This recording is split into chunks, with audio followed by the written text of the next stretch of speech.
नमस्कार दोस्तों, मैं आपका दोस्त आदित्य मिश्रा एक बार फिर हाजिर हूँ आपके सामने। पिछले सप्ताह हमने जो है वो रश्मि रति का जो प्रथम सर्ग था वो हमने समझा, वो हमने पढ़ा।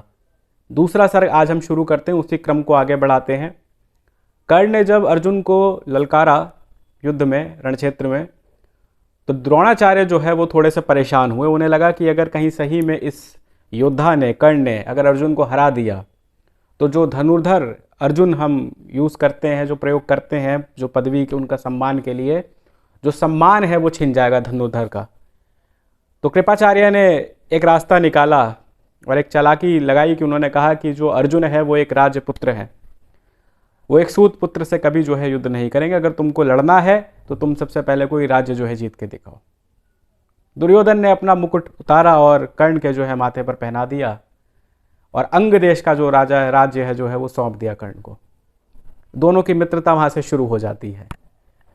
अब ये जो सर्ग है, जो दूसरा सर्ग है, ये सर्ग है कर्ण और परशुराम का।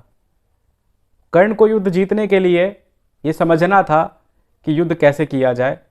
कुल मिला के उन्हें युद्ध का जो है वो प्रशिक्षण लेनी थी, उनको ट्रेनिंग लेनी थी युद्ध सीखने की। तो युद्ध सीखने की कला वो जानते थे कि अगर कोई सिखा सकता है तो वो परशुराम ही है, क्योंकि परशुराम ही थे जिन्होंने द्रोणाचार्य को जो है वो सिखाया था। लेकिन द्रोणाचार्य तो उन्हें सिखाते नहीं, तो उन्होंने परशुराम को जो है सोचा कि परशुराम से ही जो है विद्या ग्रहण की जाए। लेकिन परशुराम जो थे वो उन्हीं को सिखाते थे जो ब्राह्मण हो, जो ब्राह्मण कुल का हो।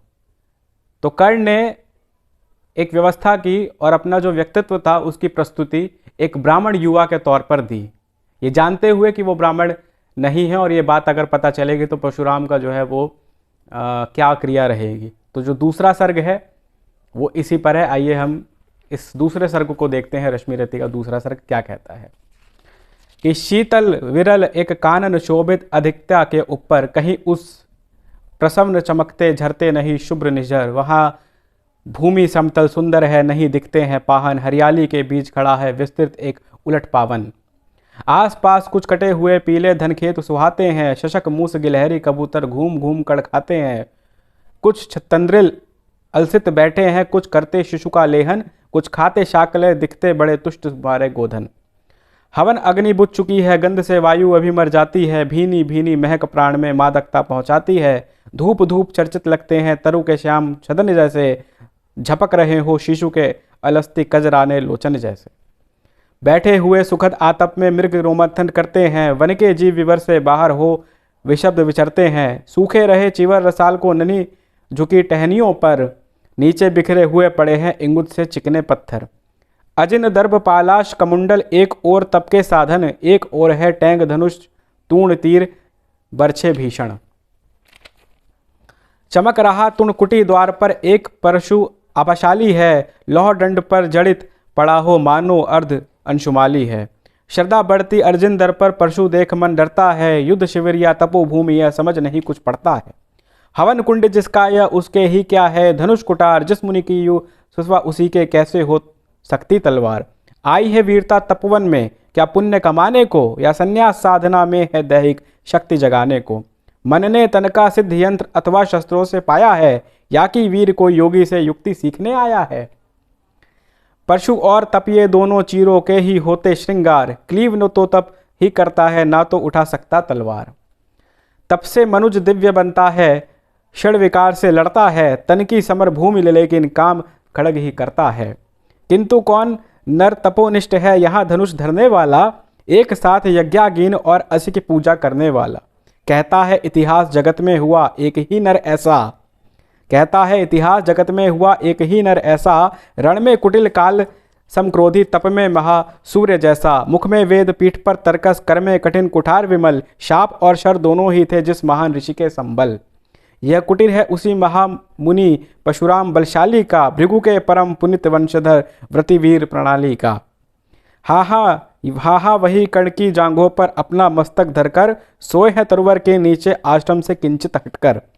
पत्तों से छन छन कर मीठी धूप माघ की आती है, पड़ती मुनि की थकी देह पर और थकान मिटाती है।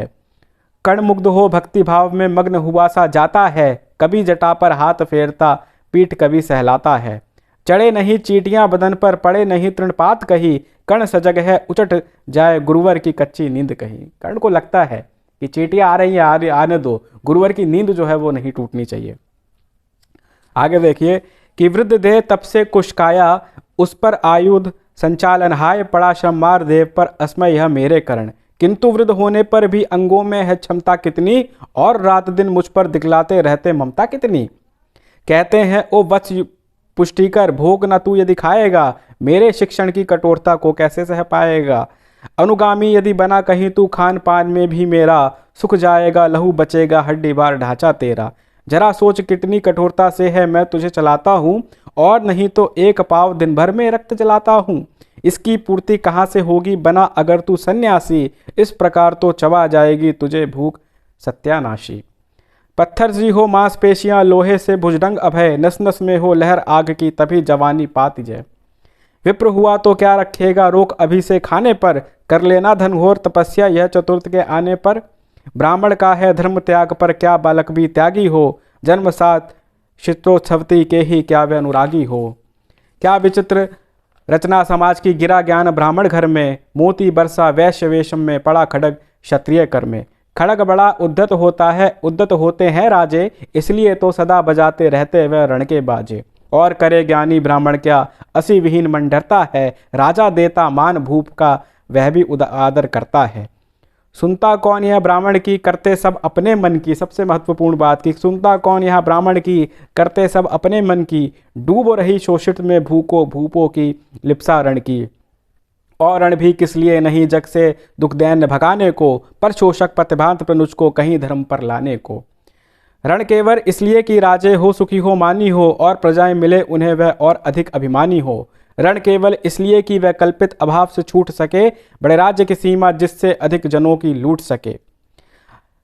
अब तो यह दशा की जो कुछ है वह राजा का बल है, ब्राह्मण खड़ा सामने केवल लिए शंख गंगाजल में है। कहाँ तेज ब्राह्मण में अविवेकी राजा की रोक सके, धरे कुपथ पर जब ही पाँव वह तक्षण उसको टोक सके।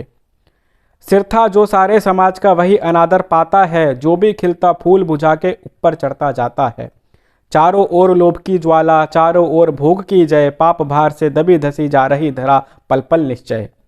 जब तक भोगी भूप प्रजाओं के नेता कहलाएंगे, ज्ञान त्याग तपन ही श्रेष्ठता का जब तक पद पाएंगे। अशन वसन से हीन दिनता में जीवन धरने वाला, सहकर भी अपमान मनुजता की चिंता करने वाला। कवि कोविद विज्ञान विशारद कलाकार पंडित ज्ञानी, कनक नहीं कल्पना ज्ञान उज्ज्वल चरित्र के अभिमानी। इन विभूतियों को जब तक संसार नहीं पहचानेगा, राजाओं से अधिक पूज्य जब तक ना इन्हें वह मानेगा। तब तक पड़ी आग में धरती इसी तरह अकुलाएगी, चाहे जो भी करे दुखों से छूट नहीं वह पाएगी। थकी जीभ सभा समझाकर गहरी लबी ठेस अभिलाषा को, भूख समझता तही और कुछ खड़ग ही भाषा को। नित्य कहाँ करते हैं गुरुवर, खड़ग महाभयकारी, इसे उठाने को जग में हर एक नहीं अधिकारी। वहीं उठा सकता इसको जो कठोर हो कोमल भी, जिसमें हो धीरता वीरता और तपस्या का बल भी। मैं शंकित था ब्राह्मण वीरता मेरे साथ मरेगी क्या, परशुराम की याद विप्र की जाति ना जुगो धरेगी क्या। पाकर तुम्हें किंतु इस वन में मेरा हृदय हुआ शीतल, तुम अवश्य ढोगे उसको मुझ में है या तेज अनल। जियो जियो ब्राह्मण कुमार, तुम अक्षय कीर्ति कमाओगे, एक बार तुम भी धरती को निक्षत्रिय कर जाओगे। निश्चय तुम ब्राह्मण हो कवच और कुंडल धारी, तब कर सकते और पिता माता किसके कितने मारी। पर मेरा क्या दोष है मैं और दूसरों क्या करता, पी सारा अपमान द्रोण के मैं कैसे रो पड़ता। और पाँव पड़ने से भी क्या गूढ़ ज्ञान सिखलाते हैं, एकलव्य सा नहीं अंगूठा क्या मेरे कटवाते हैं। हाय कर्ण तू क्यों जन्मा था, जन्मा तो क्यों वीर हुआ, कवच और कुंडल भूषित भी तेरा अघम शरीर हुआ। धैर्य जाए वह देश अतल में गुण की जहाँ नहीं पहचान, जाति गोत्र के बल से ही आदर पाते जहाँ सुजान। नहीं पूछता है कोई तुम व्रति वीरता या दानी, सभी पूछते मात्र यही तुम किस कुल के अभिमानी। मगर मनुज क्या करे जन्म लेना तो उसके हाथ नहीं, चुनना जाति और कुल अपने बस की तो बात नहीं। बात ये भी सही है। मैं कहता हूँ अगर विधाता नर को मुट्ठी में भरकर कहीं छीट दे ब्रह्मलोक से ही नीचे भूमंडल पर, तो भी विविध जातियों में ही मनुष्य यहाँ आ सकता है। नीचे ही क्यारियां बनी तो बीज कहाँ जा सकता है। कौन जन्म लेता किस कुल में, आकस्मिक है यह बात। छोटे कुल पर किंतु यहाँ होते तब भी कितने आघात। हाय जाति छोटी है तो फिर भी सभी हमारे गुण छोटे, जाति बड़ी तो बड़े ही बने वह लाख रहे चाहे खोटे। कर्ण विकल हो उठा दुष्ट भौरे पर हाथ धरे कैसे, बिना हिलाए अंग कीट की किसी तरह पकड़ कैसे। पर भीतर धसे कीट हाथ नहीं आ सकता है, बिना उठाए पांव शत्रु के कण नहीं पा सकता है। किंतु पांव के हिलते ही गुरुवर की नींद उचट जाती, ये भी समस्या थी। जरा सा अगर पांव हिला कि गुरुवर की नींद जो है वो उचट जाती। कि किंतु पांव के हिलते ही गुरुवर की नींद उचट जाती, सहम गई यह सोच कर्ण की भक्तिपूर्ण वेला छाती। सोचा उसने अतः कीट यह पिए रक्त पीने दूंगा, गुरु की कच्ची नींद तोड़ने का पर पाप नहीं लूंगा। बैठा रहा अचल आसन से कर्ण बहुत ना मन को मारे, आह निकाले बिना शिलासी सहनशीलता को धीरे। किंतु लहू की गर्म धार जो सहसा आने लगी तन में, परशुराम जग पड़े रक्त को देखते हुए विस्मित मन में। कर्ण झपटकर उठा गुरु से आज्ञा लेकर, बाहर किया कीट को उसने छत से उंगली देखकर। परशुराम बोले शिव शिव तूने यह की मूर्खता बड़ी, सहज रहा अचल जाने कब से ऐसी वेदना पड़ी। कब से तू ऐसी वेदना सह रहा है, तूने ये जो है वो मूर्खता करा है। निश्चल बैठा रहा सोच यह कीट स्वयं उड़ जाएगा, छोटा सा यह जीव मुझे कितनी पीड़ा पहुंचाएगा। पर यह तो भीतर धंसता ही गया मुझे हैरान किया, लज्जित हूं इसलिए कि सब कुछ स्वयं आपने देख लिया। परशुराम गंभीर हो गए सोच न जाने क्यों मन में, फिर सहसा क्रोध अग्नि भयानक भभक उठी उसके तन में। दांत पीस आंखें तरेर कर बोले कौन छली है तू, ब्राह्मण है या किसी अभिजन का पुत्र बलि है तू। और सबसे पसंदीदा जो पंक्ति है वो अब आ रही है, जो मुझे बहुत पसंद है, रामधारी सिंह दिनकर की, संभालिएगा। कि ब्राह्मण है या किसी अभिजन का पुत्र बलि है तू। और पंक्ति सुनिए कि सहनशीलता को अपनाकर ब्राह्मण कभी ना जीता है, किसी लक्ष्य के लिए नहीं अपमान हलाहल पीता है। सह सकता जो कठिन वेदना, पी सकता अपमान वही, बुद्धि चलाती जिसे तेज का कर सकता बलिदान वही। तेज पुत्र ब्राह्मण तिल तिल कर जले नहीं हो सकता, किसी दशा में भी स्वभाव अपना वह कैसे खो सकता। कसक भोगता हुआ विप्र निश्चल कैसे रह सकता है, इस प्रकार की चुभन वेदना क्षत्रिय ही सह सकता है। तू अवश्य क्षत्रिय है पापी, बताना तो फल पाएगा, परशुराम के कठिन शाप से अभी भस्म हो जाएगा। परशुराम तो मतलब एकदम क्रोध में, मैं क्या बताऊं। मेरे को वक्त मिलेगा तो मैं आपको परशुराम और लक्ष्मण का संवाद भी सुनाऊंगा। आगे जब ये खत्म हो जाएगा रश्मिरथी का, तो मैं वो संवाद भी आपको सुनाऊंगा जो परशुराम और लक्ष्मण के बीच हुआ था। तू अवश्य क्षत्रिय है पापी, बताना तो फल पाएगा, परशुराम के कठिन शाप से अभी भस्म हो जाएगा। क्षमा क्षमा हे देव दया में, गिरा गुरु के पथ पर, मुख विवरण हो गया अंग कांपने लगे भय से थरथर। सूत पुत्र मैं शूद्र कर्ण हूँ, करुणा का अभिलाषी हूँ, जो भी हूँ पर देव आपका अनुचर अंतेवासी हूँ। छली नहीं मैं हाय किंतु छल का ही तो यह काम हुआ, आया था विद्या संचय को किंतु व्यर्थ बदनाम हुआ। बड़ा लोभ था बनूं शिष्य में, कर्तव्य की जेता का, तपोदीप्त शूरमा विश्व के नूतन धर्म प्रणेता का। पर शंका थी मुझे सत्य का, अगर पता पा जाएंगे महाराज मुझे सूत पुत्र को कुछ नहीं सिखाएंगे। मैं तो इस डर में था कि अगर आपको पता चल जाएगा तो आप इस सूत पुत्र को नहीं सिखाएंगे। बता सका मैं इसलिए प्रभु, जाति अपनी छोटी, करे देव विश्वास भावना और ना थी कोई खोटी। पर इससे भी लज्जता मैं हाय गड़ा सा जाता हूँ, मारे बिना हृदय में अपने आप मरा सा जाता हूँ। करे भस्म ही मुझे देव सन्मुख है मस्तक नत मेरा, एक कसक रह गई नहीं पूरा जीवन का व्रत मेरा। गुरु की कृपा शाप से जलकर अभी भस्म हो जाऊंगा, पर मदाद अर्जुन का मस्तक देव कहाँ मैं जाऊंगा।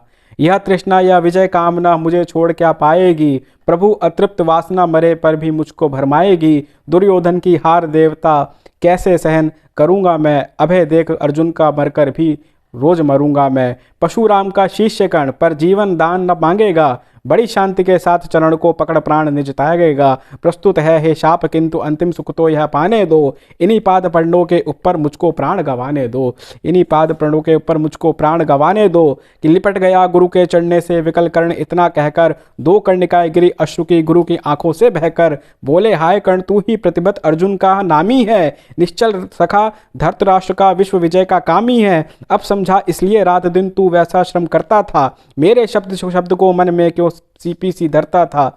देखे अंगित शीश द्रोण को भी कर्तव्य कुछ सिखलाया, पर तुझसा चल जिज्ञासु आज तक कभी नहीं मैंने पाया।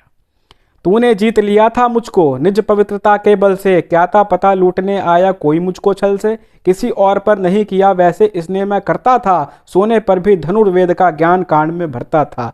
नहीं किया कापड़ ने दिया तो कुछ था मेरे पास रतन, तुझमें निज को सौंप शांत हो अभी अभी प्रमुदित था मन। पापी बोल अभिमुख से तूने रथ चालक है, परशुराम का शिष्य विक्रमी विप्रवंश का बालक है। परशुराम ने कहा कर्ण तू वेद नहीं मुझको ऐसे, तुझे पता क्या सता रहा है मुझको असमंजस में कैसे। पर तूने छल किया दंड उसका अवश्य ही पाएगा, परशुराम का क्रोध भयानक निष्फल कभी ना जाएगा।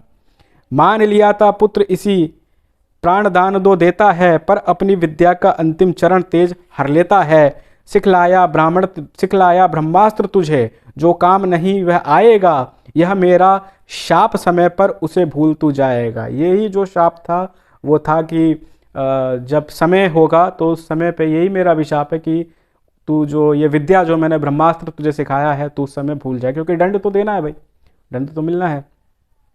कि कण विकल हो खड़ा हुआ कह हाय किया यह गुरुवर, दिया शाप अत्यंत निद्वरण लिया नहीं जीवन क्यों हर। मेरा जीवन ले लेते ऐसा शाप क्यों देने गए।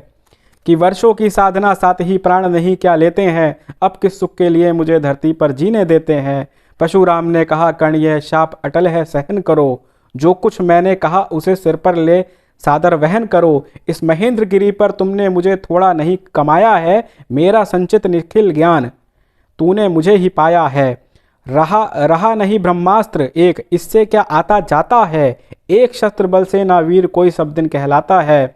नई कला नूतन रचनाएं नहीं सूझ नूतन साधन, नए भाव नूतन उमंग से वीर बने रहते नूतन।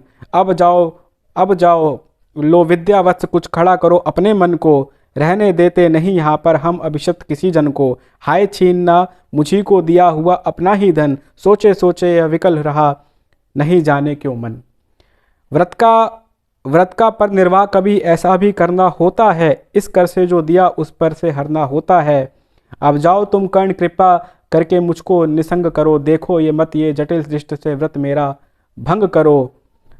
आप बुद्धि कहती ठीक थी जो कुछ किया, परंतु हृदय मुझ पर विद्रोह तुम्हारा मन रहा जाने क्यों जय। अनायास गुण शीतल तुम्हारे मन में उगते आते हैं, भीतर किसी अश्रु गंगा में मुझे बोर नहलाते हैं। इस प्रकार कह परशुराम ने फिर लिया आनंद अपना, जहाँ मिला था वहीं कर्ण का बिखर गया प्यारा सपना। छूटकर उनका चरण कर्ण ने अर्ध अश्रु का दान किया, और उन्हें ही जी भरकर निहार कर मंद मंद प्रस्थान किया। परशुराम के चरण की धूली लेकर उन्हें अपने हृदय की भक्ति देकर निराशा से विफल टूटा हुआ, किसी गिरी से छूटा हुआ चला खोया हुआ सा कर्ण मन में, कि जैसे चांद चलता हो गहन में। तो ये था दोस्तों दूसरा सर्ग। आपने देखा कि किस तरीके से जो है वो परशुराम और कर्ण का जो संवाद और जो क्रिया जो चली बेसिकली दोनों के बीच, वो किस तरीके से हमें देखने को मिलती है। और परशुराम का एक अलग व्यक्तित्व है, परशुराम की एक अलग प्रतिज्ञा है। और मैं परशुराम की प्रतिज्ञा एक पुस्तक भी है, साहित्य में जो लोग हैं वो जानते हैं। वीडियो काफ़ी लंबी हो गई है, मैं एक वीडियो मैं इस पर भी बनाऊंगा, परशुराम और जो लक्ष्मण का संवाद था शिव धनुष वाला जो टूटने का, मैं उस पर करूंगा। तो आज हमने रश्मिरथी का जो दूसरा सर्ग था वो समाप्त कर दिया है। हम मिलेंगे अगले सप्ताह इसके तीसरे सर्ग के साथ, क्योंकि 7 सर्ग है हमें ख़त्म करने हैं। तब तक ध्यान रखिए, मुस्कुराते रहिए और हमारे इस चैनल को देखते रहिए। बहुत बहुत धन्यवाद।